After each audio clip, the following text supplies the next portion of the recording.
This heating season, families across Minnesota will have to make some very difficult choices. I'm not talking about the choice between skiing at Lutsen or Spirit Mountain or perhaps out west somewhere. I'm talking about the choice between paying the heating bill or the health care bill. I'm talking about the choice between paying the heating bill or the house payment or the rent. When families have to choose between home energy and other basic needs, we are living in what's called fuel poverty. Fuel poverty affects 40 million Americans every year. That's 1 out of 8 of us. In the most extreme cases, fuel poverty presents the impossible choice between heating and eating. The reality of fossil fuel dependency is that our low-income friends, family members, neighbors are most gravely affected when, not if, energy costs go up. Because the less money we make, the greater percentage of that income we have to devote to the basic need of heat and power. You know, the demographics of fuel poverty are quite diverse. The geography is very broad, but unfortunately, fuel poverty is a social ill that's not yet on the social radar. Fortunately, there is a federal program that pays low-income families bills. It's called energy assistance. Perhaps you've heard of it. It's sometimes called heating assistance or fuel assistance, but technically it's the low-income home energy assistance program. However, the price tag for this partial safety net in the state of Minnesota alone is more than $100 million every year. Minnesota, Montana, Michigan, Maine, Massachusetts, and many more. Every year we spend $5 billion taxpayer dollars putting a Band-Aid on a wound that needs a tourniquet. We're hemorrhaging public resources without actually providing a solution or empowering families. Energy assistance dollars, they don't even flow directly to low-income families, nor do they address the root causes of low-income fuel poverty. Although energy assistance is very much an important program, energy assistance dollars flow directly to utilities. Energy assistance, frankly, is as much an entitlement for utilities as it is for low-income families. In fact, it's yet another fossil fuel subsidy. All of this really begs the question, is energy assistance providing a solution or is it postponing a solution? I mean, what's the return on investment for energy assistance? It simply doesn't have one. I mean, there's a hole in the bucket. So families that are living in energy assistance, there are, of course, important social benefits. Families like this one. This is a home that's right here in our region. In fact, it is 20 miles that way. We all pay this household's energy bills, and that's a good thing. Because families that receive energy assistance, low-income families that receive energy assistance are much more likely to have positive health and education outcomes than those that don't. So make no mistake about it, energy assistance is very much an important service. But as a region, as a state, and as a nation, we can do so much better. We can provide solar assistance. Solar energy for low-income families on the Federal Energy Assistance Program as a long-term, a clean, and a domestic solution. The future of energy assistance is here today. Solar is the future of energy assistance in a nationally unique endeavor based right here in the Brainerd Lakes area. We're providing solar assistance, and solar assistance is changing the national dialogue about how we serve low-income families, how we help low-income families that are grappling with fuel poverty. Using a combination of solar heating and solar electric technologies, we're proving that solar energy is a cost-effective and a practical alternative to conventional energy assistance. So check this out. Over the course of the next 10 years, a family here in Minnesota that receives energy assistance can receive up to $15,000 in utility payments on their behalf, $15,000. A similar investment in solar energy would eliminate that family's need for energy assistance. Programs like energy assistance are not intended to create some sort of dependency, yet we see a lot of intergenerational dependency on energy assistance. Programs like energy assistance are intended to help families out of a challenging situation. Solar assistance is doing just that.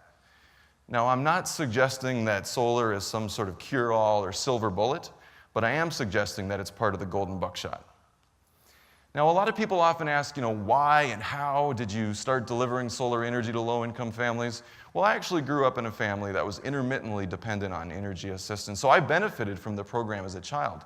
But more recently, when I was on my own, I was going to school without 2 nickels to rub together. It was very humbling, but I needed energy assistance again. But I wanted an alternative to the handout. I wanted a hand up. So I called my energy assistance provider and I said, hey, would you provide a no or even a low interest loan so I can buy a solar energy system? Well, they said no. And I said, oh.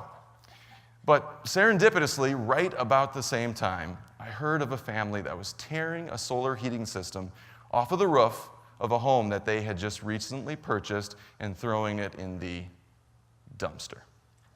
Man, I mean, we throw a lot of stuff away in this country, but a functional solar energy system? Really? So, please don't tell anyone. But after just a little bit of this, I found this. I literally found a solar energy system in a dumpster, and with a little help from my friends, okay, a lot of help from friends and family, because at that time I didn't even know which end of a hammer to use, we installed it on our home, and it saved my family so much money that we didn't need energy assistance. So that was the aha moment. If this can work for my family in northern Minnesota, then this represents a new model of low-income energy assistance that can empower families coast to coast. So since those dumpster diving days, I'm pleased to say that we have empowered almost 500 families in 10 states, and we are just getting started. All of these families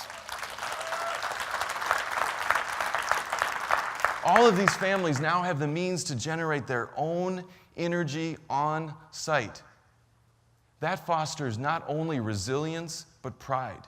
Now, when we started this effort back in 2000, we were a lone wolf. We were giving solar energy systems and delivering them to the poorest communities in the state of Minnesota when solar energy was only for the upper echelons of society. But today, it's a national chorus. There are hundreds of organizations that are using solar energy to address low-income fuel poverty. We are now part of a national movement and transformation to end the renewable divide.